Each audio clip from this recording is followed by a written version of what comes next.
Welcome to Live Daf, your online Daf Yomi Shir. Shalom Aleichem, welcome back to today's Daf Yomi, which is CHAGGIGA Daf Vav. We are holding on the bottom line of Hamid Vez. Ezo katan kol she'eno yochel lirkoiv al ksef of shelaviv.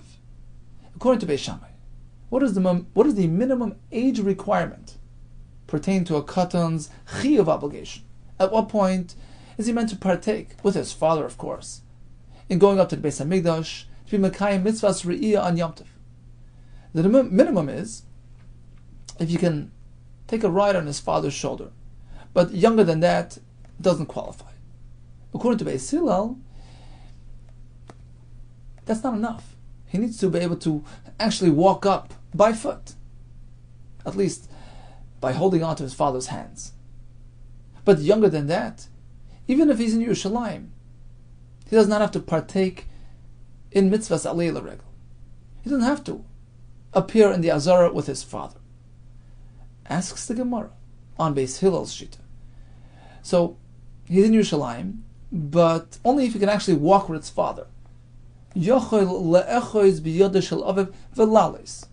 But if he cannot do that, he doesn't have to join his father. Mask if Rabbi Zera asks Rabbi Zera, Ad hocha man asye, how do you get to Yerushalayim? The Gemara is assuming the mother stayed behind because she's not chayiv in alila regel, nashim are not chayiv in mitzvahs re'iyah, as we had in the Mishnah. So she's back home in the other town. This child is in Yerushalayim. Otherwise, there's no point in discussing it. How did he get here? Apparently, he let go of his mother. Apparently he's old enough to do that. Rashi says, once he's old enough to do that, to live without his mother for a couple of days, apparently he's old enough to walk as well, by holding onto his father's hands. So Beis Hillel say the minimum requirement is being able to walk with his father, but if he cannot do that, even though he's Yerushalayim, he can't do that, he's pater. The fact that he's in Yerushalayim without his mother indicates that he's old enough to be able to do that. It goes hand in hand. You can't have one without the other. Amali Abaye. Abaye responds, I'll tell you how he got to Yerushalayim. His mother happened to come along. Keep in mind, although women are pater from Re'iyah, but not from Simcha, they must join their families, celebrate together on Yom Tov. If the men's folk are in Yerushalayim, they join along. So she came along with them. That's how the kid ended up in Yerushalayim. Oh, now the question is, does he have to go with his father up to Harabayis? Oh, well, that depends whether he can walk with his father or not. So of course he didn't abandon his mother.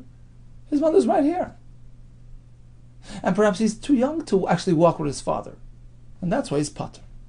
Till this point. Meaning until Yerushalayim, his mother came along because she's chayiv and simcha. I see say. So she brought him with her. She came along. I see say ime. Mikan ve'elach, but past this point, meaning from Yerushalayim to Harabayis, if he has the ability to walk by foot with his father to the Harabayis, he must partake in mitzvahs re'iyah. V'iloi, but otherwise pater. So kasha was, because we had assumed that his mother wasn't present. Apparently he's mature enough to leave his mother for a while.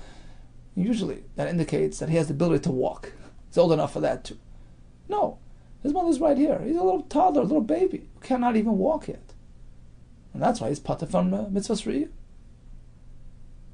According to Beis Shammai, it's not totally in walking with his father. Even at a lesser age, at a younger age, he's already mechuyev to join his father. What is that point? We just mentioned a minute ago. The criterion is piggyback ride. If you can hitch a ride with his father, then he must come along. Hey, Shiv Rebbe. Tachas Beis Hillel l'divrei Beis Shammai.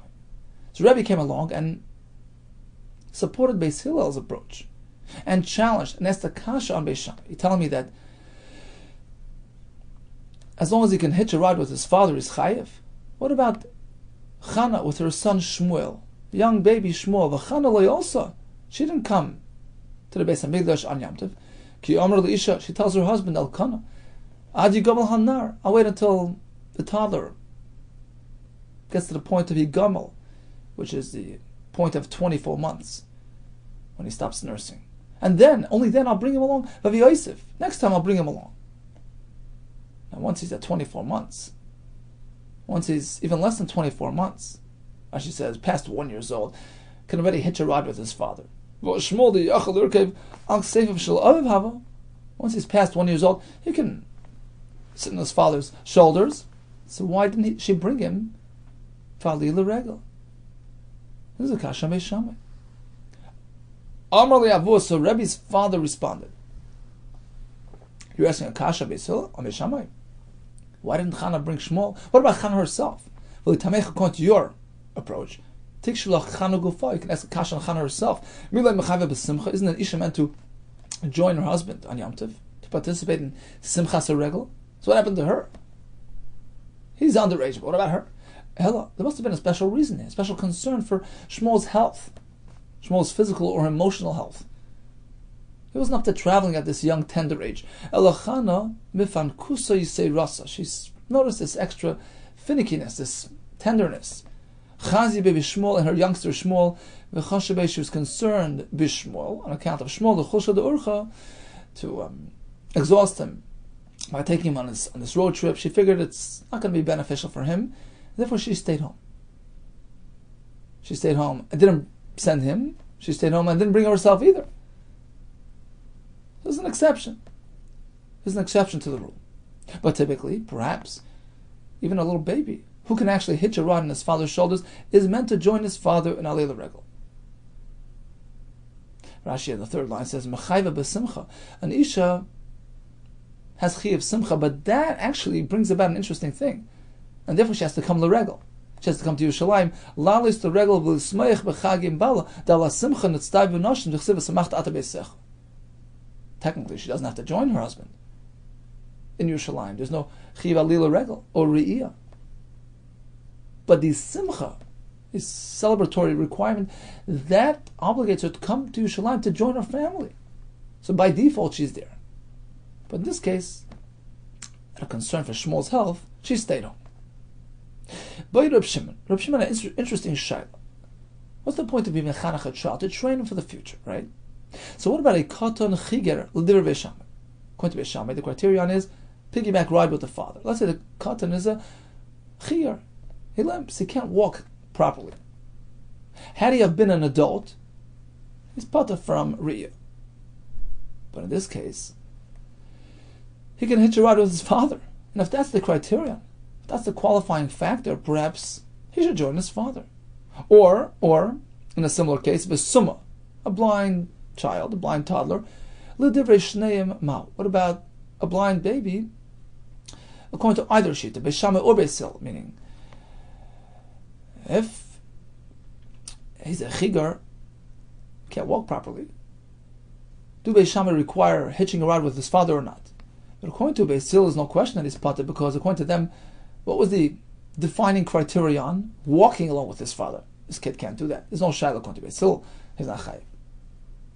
But in the next case, a summa, that question applies to both, meaning the defining criterion, according to Beis Hillel, hold on to your father's hand and walk up with him. Even a blind kid can do that. He can't walk on his own, but with his father he can. And since he's going to do it in that manner, should we apply chinuch in this case? Let's analyze this shayla. Hechidami, exactly what's going on. A child who's limping and is not expected to get healthy again. A blind kid who's not going to see again. It's a permanent condition. Of course he's pater. Gadol pater. Look, if he would have been an adult, who has a chiv deiraisa of riyah, is a chigar and a summa chayiv? Of course not. Katan riboy. Is there any need to speak about a katan being pater? Even if he's an adult, he's pater. Of course, he's only a katan, he'll be pater as well. That wasn't the question. L'tzricha apparently was speaking bechiger, he's limping, but it's a temporary condition. Sheyachol is pashet. V'summa, blind kid, but it's a temporary blindness. Sheyachol is patech. That's the question. Eventually, when he turns adult, let's hope Be'ezus Hashem he'll be up to it. But currently speaking, he's lacking the basic qualifications, basic requirements for Chiyav Re'iyah. A Chigga or Suma is Pater, but you see the concern, the interest that we have here is not on account of his present situation. We're trying to train him for the future. So perhaps even this type of katan should join his father. So what's the conclusion? What's the halach? Amar Abaye. The answer is no. Whenever we have a situation where if this fellow would be an adult, he would be chayv in Torah, then katan nami mechanchinach le midrabanan. Even when he's a katan, mechanchinach, we apply chinuch to train him for the future. But in this case, where he's limping, he's blind. Even if he would have been an adult in this condition is potter. Kalecha the gadol potter midaraisa. If he would have been a gadol, he would have been potter. Katan nami potter midarabanan. Chinuch follows the same rules. There's no chiyuv chinuch in this type of situation. So it's a chiddush, because although he should be training for the future when he will be an adult and healthy, but since in this current scenario, in this current circumstance, there is no din of alila regel, period. So we're not going to apply that to a katan. So we bring karbanos on Yom Tov. We spoke about oilas re'iyah, which is a carbon oila, on account of visiting Hashem. Be a good guest, bring along a gift. V'lo yiro panay reikam. That's a oilas re'iyah. We have shami CHAGGIGA, a shlamim, which is also brought on Yom Tov. How much are they meant to cost? Min HaTorah, there's no shear. It's going to see Be'ez Hashem tomorrow. However, with the Rabbanan, there's a minimum shear. What is that shear? Machlekes. V'shamar ha'oimrim ha'riyah shtei kesef. The oil is meant to cost 2 kesef, and a CHAGGIGA only 1. According to Beis Hillel, the other way around. CHAGGIGA is meant to cost 2 ma'os, 2 coins, and a oilas riyah only 1. So Beis Shammai seem to place more importance on the oila, whereas Beis Hillel on the shlamim. Then we'll explain the background of this machlekes. Turn her up on it. We learned in a price. Beis Shammai omrim ha'riyah shtei kesef. The CHAGGIGA mo kesef. You know why? Re'iyah stands higher. I'll bring several rayas. 2 rayas. She're'iyah oila l'kula l'gavoya. Oilas re'iyah goes straight to the mizbeach and stays up there. It's completely gifted to Hashem. Masha'ekem CHAGGIGA. CHAGGIGA, which is a shlamim, ends up, at least partially, in the hands of the owner. He eats the basar. So an oila stands higher and should cost you more. V'oid, another raya, matzinu ba'atzeres, we find by karbanos of shvois, sheriba ben akosov ba'oilais, yoser mi b'shlamim. If you take a look at the list of karbanos on shvois, there are more oilais than shlamim. Apparently, oilais stand more prominent and should be more valuable than the shlamim. Quite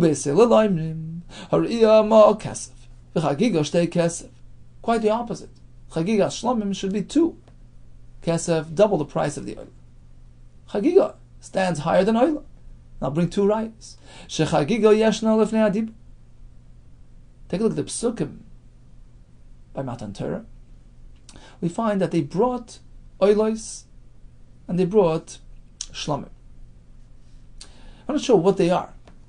There was some celebration because of the Matan Torah coming up in a day or two. So, on account of that occasion, they brought oilos, they brought shlamim.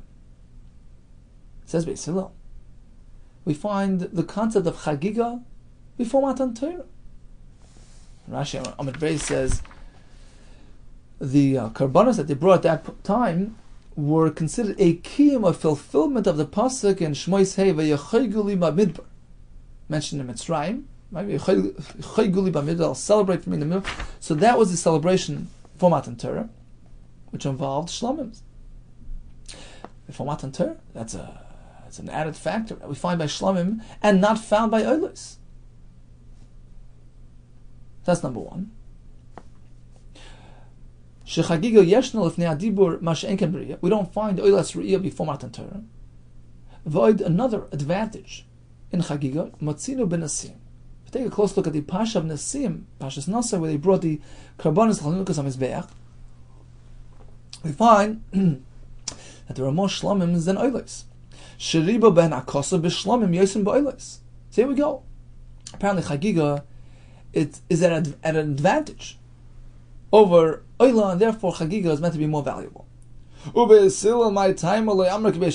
Now go figure why one didn't like the other's position. Hillel didn't agree with Shammai. Why? One by one. The Ka'amras Riya Adifa. You're telling me Riya is more important. The Oila Kula Gavaya. The Oile Kula Gavaya because it's completely brought in Mizbeach. So the Riya Adifa, the Oila Kula Gavaya, Adarab, Shtiyab is the Chagiga Adifa. I maintain that Shlam is better. This Bashte Achiles provides two Achiles. Rashi says, Mizbeach, part of it goes in the Mizbeach, the Adam, part of it is consumed by the owner, by the Kayan, and Bailam. It's a double-pronged carbon. Has two elements. So I think that's more important. With the Ka'amras nails from Atzeres. Number two, you brought a rye from Shavuos. On Yom Tov of Atzeres, we bring more oilers than Shlamim. Well, it's not a comparison. Done in Korban Yochid. We're going to derive the halacha pertaining to a personal carbon. The Oilas Riyah is a personal carbon, funded privately. We were going to draw that from the carbon yachad, from another example of a personal carbon, i.e. Nesiyim. Ve'ain done in carbon yachad, the carbon tzibur, as opposed to learning from the public carbonis, the communal carbonis of Shavuos. Don't bring a right from there to a private carbon. Okay. So now we understand why Beis Hillel didn't follow Beis Shammai. What about Beis Shammai following Beis Hillel? Why didn't they agree with their arguments? Beis Shammai might tamil li'amr ki Beis Hillel. Let's take it apart one by one. Firstly, the Ka'amras, you say Chagiga Adifa. Why is Chagiga better? Because it is to be found before Matan Torah as well. Well, guess what? Riyah Nami. We find that Oilas Riyah was also present before Matan Torah. Pasuk says they brought oilos, and why they bring the oila? So Rashi brings the pasuk by Yechsos Elikim by Yechol Vayishtu on account of them being zecher to Hashem's presence. That's sort of an oilas riyah, same concept. So we maintain, say Beis Shammai, we maintain that the oilas brought at that point were also oilas riyah. So both karbanas, Chagiga and oila, were brought before the Matan Torah. So there's no advantage to Chagiga over Riyah. What is Beis Hillel going to do with this argument? We'll see in a minute. They hold that it wasn't Oilas Riyah. But that's why we didn't follow your sheet. We didn't consider Chagiga to be ahead of Riyah, because Riyah is also Lifnei Adibur. Number two, the Ka'amras, Neilaf min Nasim, you maintain that we should go to the Nasim and take a look at their Kabbanas, where you find more Shlamim than others. That's not a comparison. Done and Dover Hanoig L'Deres, because we went to apply halacha involving a carbon for all time, for generations to come. We went to learn from what? Something that's similar to it. From another type of carbon, which applies all throughout the Doris, i.e., Karbonis of Atzeres, as opposed to Nasim, which was a one-time event. You cannot learn from their L'Doris. Ve'in don and davar noig L'Doris, rather than learning halacha for something which is pertaining to all time, mi davar from something else, Nasim, she'en noig L'Doris, it doesn't apply for all time, it's a one-time event. Okay, so we figured out why each respective Shita adopted their approach, and why each one didn't hold the other one. One more kasha remaining, what we mentioned, Beis Hillel. It's a bit difficult. Beis Hillel tell us that Shlamim, Shalmei Chagiga, stands higher because we find it before Matan Torah. Riyah Nami, Oilas Riyah as well, happened right then. They brought Oilas. Not only was Chagiga before Dibur, so was Oilah. Because Sabri Beis Hillel, Oilah sheikruvu Yisrael b'Midbar, Oilas Tamid Havoy. Here comes a fundamental machlokes. Vayalu Oilis, 2 days before Matan Torah. What was that? What was it all about? Was it to celebrate that special occasion of Matan Torah? Hashruas Hashchina? It's sort of like paying a visit to the Beis HaMikdash on Yom Tov, being in the presence of Hashem. That's Beis Shammai Shita. It was another form of Oilas Riyah. Beis Hillel disagreed. It wasn't Oilas Riyah, it was Oilas Tamid. At that point they started practicing Karban Tamid every day. It's nothing to do with Riyah. CHAGGIGA was before Dibur, but not Riyah. Beis Shammai Sabri, Beis Shammai hold Oilas Shikri v'Yisrael Midbar, Oilas Riyah Avoy. No, it was another form, another version of Oilas Riyah. Here comes an interesting list. Amar Abaye. We're going to line it up. There are 3 on this side and 3 opinions on the other side. Beis Shammai, that's number 1. Rabbi Lezer, number 2. Rabbi Shmuel, all 3 hold. Kulu Sfir Lahu, Oila Shekrivu Yisroel Midbar was what? Oilas Riyah Avoy. On the other side of the spectrum you have Beis Hillel, Rabbi Kiva, Beis Aglila, 3 on the other side, the hold. And it wasn't the Oilas Riyah, it was a Tamid. Kulu Sfir Lahu, Oila Shekrivu Bnei Yisroel Midbar, Oilas Tamid Avoy. Let's go down the list and prove that they in fact hold of these respective shittas. Beis Shammai, Hadamar, we've just shown that Beis Shammai holds that the Oilas Yisroel Midbar was another form of Oilas Riyah. What about Rabbi Shmuel? Sanyo, Rabbi Shmuel Omer Klolos Nemru B'Sinai. In Sinai we only had general descriptions, a general presentation of the mitzvah Torah, but not necessarily the details were given at that point. Says Rashi 8 lines from the bottom. Klolos Nemru B'Sinai Harbeit Vorm. You find many concepts, many mitzvahs. Nemru Stumim B'Sinai. We're given just cut and dry, very short and to the point on Har Sinai. Shalom Yisparshu called Tzorchan, without much detail. Upushaloi la'achar shukal Mishkan. And Hashem conveyed the details to much later on, after the Mishkan was erected by Elomoid. Sharelo Nisparshu Sham Halchas Avoida K'chol HaTzorich. You don't find all the details of Karbanis by Har Sinai. Just find one brief pasuk. Elo Mizbech Adom Atasli V'Zavachta Olav Es Oiloi Secha V'Shlomecha. Will it appears all the halachas, Matan Demeyan, have Shaitan, Venetucha. You don't have the description of the Matan Dam on the Mizbeach, how to flay the Karbanis, how to chop them up. V'Akrobas Yibur Shel Shlomim, and the Chalavim of the Shlomim on the Mizbeach. You don't find all those details. So Klolos were given Beis Sinai. That's the Gemara on the base. Upratis by Ilmoid. Further details were conveyed later on Ilmoid. Let's go to Rashi again. Upratis by Ilmoid. Shehokim HaMishkan. V'Dibur Imay Malach HaKaperes. Sham Pirish LeHaKosov. Once the Ilmoid was up and going, Hashem added more details. Moshe, that's Pashas Vayikra, gave him all the details of the Karbanis. Vayidab Hashem Elav Moed Leimar. Ubesei V'teres Kahanim Dahainu Vayikra Nisparshu Kol Hilchos Karban V'chein Dvarim Habi. So this is who's speaking? Rabbi Shmuel. In generalities, we had them by Har Sinai, but the details were given later. Continues the Gemara. Rabbi Kiva Omer, he disagrees. Everything was there at the point of Har Sinai as well. Klolos, Upratos, Nemru B'Sinai, generalities, details, all given at the same point by Matan Torah, but then reviewed later on. V'nishnu B'Olam Moed, and again reviewed for a third time. V'nishtalshu Ba'arvos Moav, when they were standing on the other side of the Yarden, there it's Moav. That's where Moshe Rabbeinu conveyed it to them in great detail. So this was the third time around. First by Har Sinai, then Hashem gave him details again in the Oil Moed, and then it was reviewed Ba'arvos Moav, when Moshe Rabbeinu gave Yisrael all the details. So that's Rabbi Kiva's opinion. Now let's go back to Rabbi Shmuel, who says only klolis, general concepts, were conveyed at Har Sinai. If you're going to tell me that the Oila, which was brought by Har Sinai, was not an Oilas Riyah. Rather, it was an Oilas Tamid. Oilas Tamid has lots of halachas. Right? It is to be shechted, hefshet, flayed, skinned, nituach, chopped into sections. If that's the case, they didn't know those details at that point.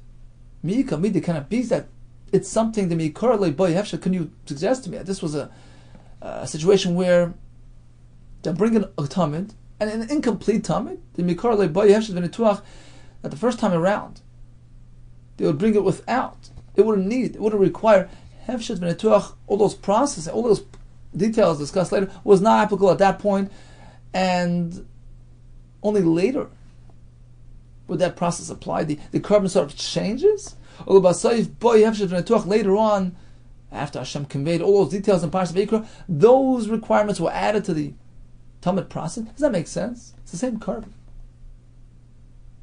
How can we bring it one day in one manner and in a different manner the next day? Taisus points out that apparently the Gemara understands that even though it was before Matan Torah, but it would have the same guidelines. It should be the same concept as the Tamid from later on, meaning they already knew how to bring the Tamid. They're meant to know how to bring the Tamid, if indeed it's the same Tamid. But how can there be that discrepancy in the process? Again, according to Bishmol, at the Har Sinai we had the Klolis. But details were given later on. Details such as Hefshet v'netuach came much later. So how can you suggest that the carbon right here by Har Sinai was a carbon Tamid, but they haven't yet figured out how to make the carbon Tamid? So we're going to do it in an incomplete manner now and do it better later on? That doesn't work. So it must be that it was an Oilas Riyah. They brought it on account of the special occasion, upcoming Matan Torah, Shuras HaShechina. And as Taisus points out, Oilas Riyah perhaps is different. We don't find Hefshit in the ever discussed openly by the Oilas Riyah. And perhaps that explains why it would work even without the Hefshit. Rashi says, Me'alemi kirvuah. They brought on their own. Some of Farshim learned that it's not the standard Oilas Riyah. The fact is, it wasn't a Yom Tiv. It was on account of a similar occasion, but it wasn't that same Oilas Riyah. And therefore, this works as well. You don't need the Hefshet v'netuach like a typical Oilas Riyah. But if it's an Oilas Tamid, it doesn't work. Because an Oilas Tamid has to be the same and consistent all along. So the Raya that it's an Oilas Riyah according to Rabbi Shmuel. What about Rabbi Lezer? He was the third name on the list of those who held that the Oilah was an Oilas Riyah. Rabbi Lezer the Sani, Oilas Tamid ha'asuya bar Sinai. Oilas Tamid is the carbon Tamid, which had already been brought by Har Sinai. Says Rabbi Lezer Omer ma'aseh and Emor b'Sinai. Although the pasuk says Oilas Tamid ha'asuya bar Sinai, it wasn't actually brought by Har Sinai. The description of the process involved in Oilas Tamid, the halachas, the instructions were given over b'Sinai. V'hi'atzma lo yikavra, but the actual carbon was never brought b'Sinai. So what does Rabbi Lezer do with the pasuk where they brought Oilas? That was Oilas Riyah. So that confirms Rabbi Lezer's sheet. Rabbi Kiva disagrees. Rabbi Kiva Omer Karva. That Oilah by Sinai was the Oilas Tamid. B'shuv le Pascha, and no longer ceased. It was an ongoing practice which started by Har Sinai. This was the same Oilas Tamid brought every morning throughout all the days. Elamani Mekayim. If so, if they brought karbanis in the midbar, what does the pasuk mean? Hazvachim u'mincha gashtem li b'midbar b'mishana. Hashem asks, did you bring your karbanis in the midbar, which indicates that they were not makriv karbanis, they were rejected because of meraglim, etc. There were no karbanis. Certainly not carbon tamid. Right? Did you give me karbanis abar mishana beis Yisrael? So how can we say that they had a carbon tamid? Answers the Gemara. It wasn't funded by the communal treasury. Rather, Shivtei Shel Levi, Shalei of David Zara, Heine Kriv Oisa, Shevet Levi, who weren't involved in David Zara, which apparently was the reason for Klal Yisrael's being rejected, not the Meraglim of David Zara. So they were the ones that funded. Rashi says they actually funded the carbon tamid. So bottom line, we concluded one side of the equation. Rabbi Shammai, Rabbi Lezer, Rabbi Shmuel, holding that the Oilah by Har Sinai was an Oilas Riyah. On the other side we have Beis Hillel, Rabbi Kiva, and Rabbi Yisrael, who hold the Oilah was an Oilas Tamid. Let's go through that list. Beis Hillel Hodamar, as we had in the Bryce, they brought a raya that CHAGGIGA stands higher than Oilas Riyah because CHAGGIGA was Lifnei Adibur. Apparently, they hold the Oila was not the Oilas Riyah. Otherwise, and the Oila is also Lifnei Adibur. So they apparently hold the Oilas was Oilas Tamid. So Beis Hillel Hodamar, as we said earlier. Rabbi Akiva, Hanami Damran. Rabbi Akiva we had just a minute ago. That the Oila, B'Shas Matan Torah, was Oilas Tamid. Rabbi Yisek Lili Desanya. Rabbi Yisek Lili Yomesh Sholish Mitzvahs in Stavi Yisrael V'Yusim L'Regel. When Klal Yisrael comes up L'Regel, there are 3 mitzvahs that apply. Re'iyah, appearing in the Azorah, bringing an Oilas Riyah. V'Chagiga, that's the Shlomim, called Shamei Chagiga. V'Simcha. One must supply himself with an adequate supply of meat to celebrate on Yom Tov. 3 mitzvahs, and each one has an element not found in the other ones. Yesh b'Re'iyah, we have some elements that's found in the Oilas Riyah, an advantage that puts them over the other ones. She'ein b'Shtei, not found in the other 2 mitzvahs. Yesh b'Chagiga, likewise we find an element present in Chagiga, she'ein b'Shtei, not found in the other mitzvahs. Yesh b'Simcha, we have something in Simcha, she'ein b'Shtei, unfound in the other ones as well. Let's go through the list. Yesh b'Re'iyah. What advantage does Riyah have? Not found in the other ones. She'ein b'Shtei, she'Riyah oila kula gavaya. A Riyah is a carbon, goes straight to the base, to the Mizbeach, completely to Hashem. That's unique to Riyah. Ma'ashe'en b'Shtei, not found in the other karbanis, which are shlamim, etc., which the Baalim will consume as well. So that sets him apart. Yesh b'Chagiga, Ma'ashe'en b'Shtei, we find something in Chagiga, unfound in the other ones. She'Chagiga yesh l'fnei adibur. Shama Chagiga were brought before Matan Torah as well. As we said before, the shlamim that were brought, the B'chairis, they brought the shlamim, the B'chairim. So, even though it wasn't really a Yom Tov, but they're called Chagiga, as Rashi brought. V'chagilu b'midbar, that's a shlamim of celebration. Ma'ashe'en b'Shnei, which is not found in the other karbanis. Oilas Riyah, Shamei Simcha, was not to be found before Matan Torah. It's clear, according to Rabbi Yisek Lili, that Oila was not an Oilas Riyah, rather must have been an Oilas Tamid, and this proves our point. Brisa concludes, Yesh b'Simcha Ma'ashe'en b'Shtei, we find Simcha has a mala, has an advantage. Shah Simcha neheges ba'noshim u'ba'noshim Ma'ashe'en b'Shtei. Simcha is applicable to men and women equally.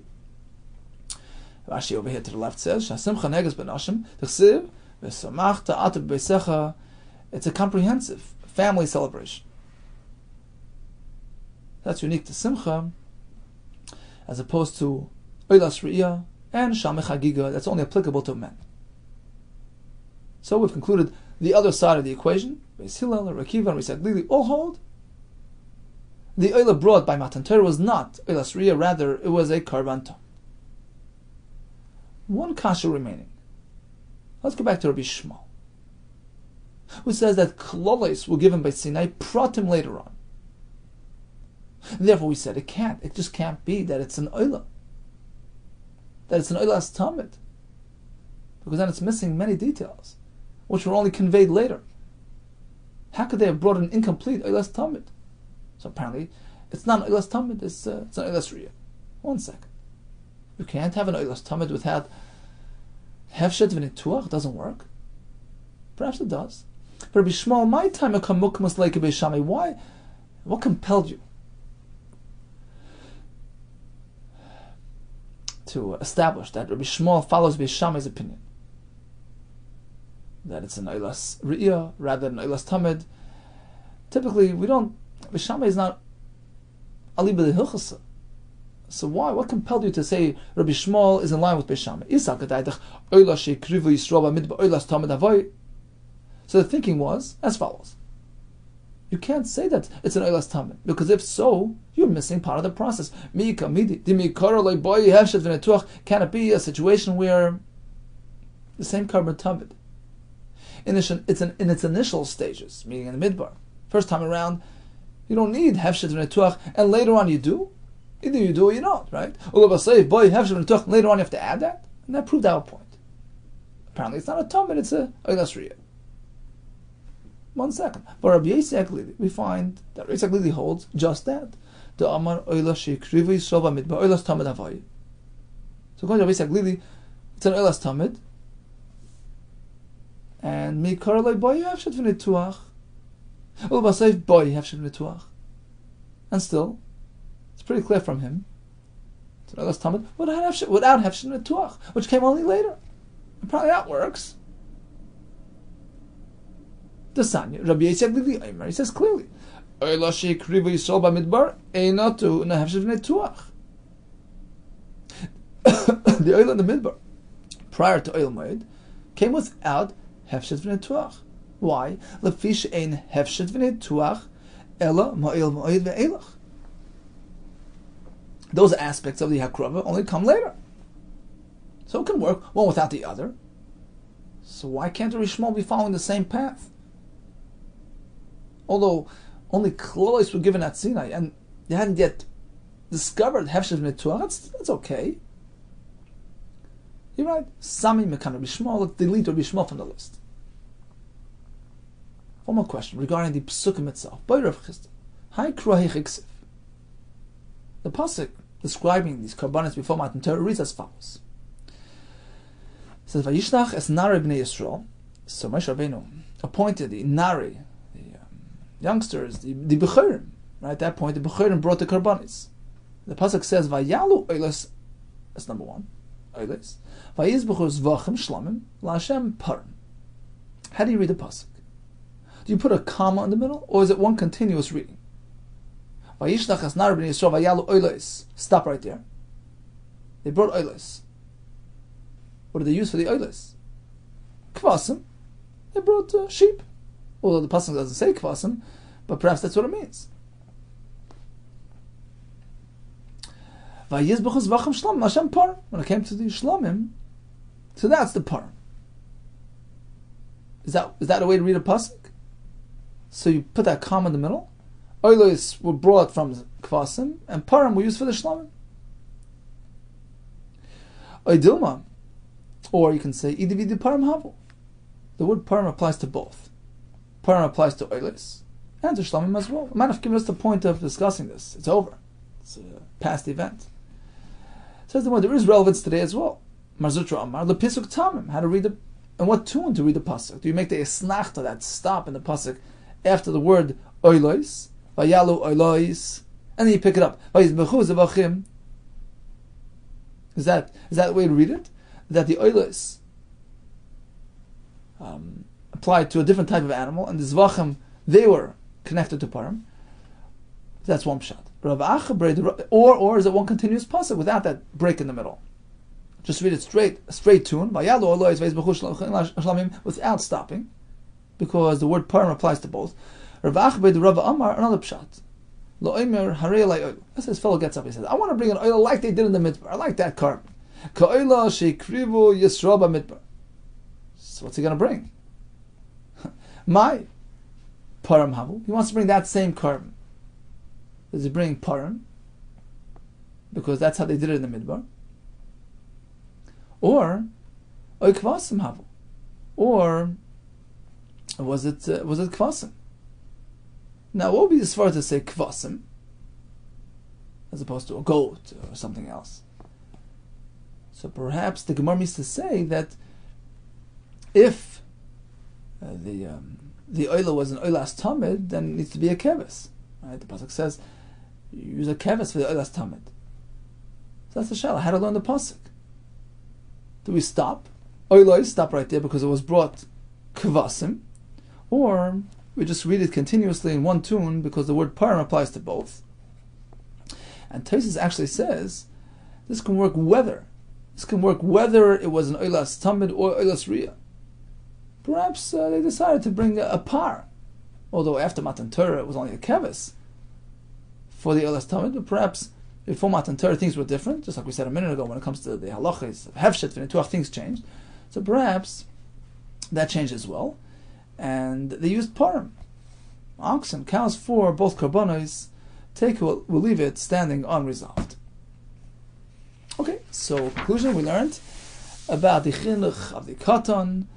The minimum age there is either, according to Beis Shammai, he must be able to be roichev al kseifa shel aviv according to Beis Hillel, actually walk along with his father. We have an exception by Chana with Shmuel, due to the mfankusi seirasa, the excessive tenderness and concern that generated. We concluded according to Abaye, a cotton was not really suitable for Alila Regel. Had he have been a gadol, he would be potter at this point as well. According to Beis Shammai, Oilas Re'iyah is more expensive than the Shalmei CHAGGIGA. According to Beis Hillel, CHAGGIGA stands higher. We had a whole debate, back and forth, why you would favor one over the other. That led us to a whole discussion regarding the definition, how to define the Oila, which was brought before Matan Torah. Was it an Oilas Re'iyah or a standard Karban Tamid? We had several shittas in either direction. We concluded Rav Chiz's Shaila regarding how to read that pasuk. All the best to you and much hatzlacha.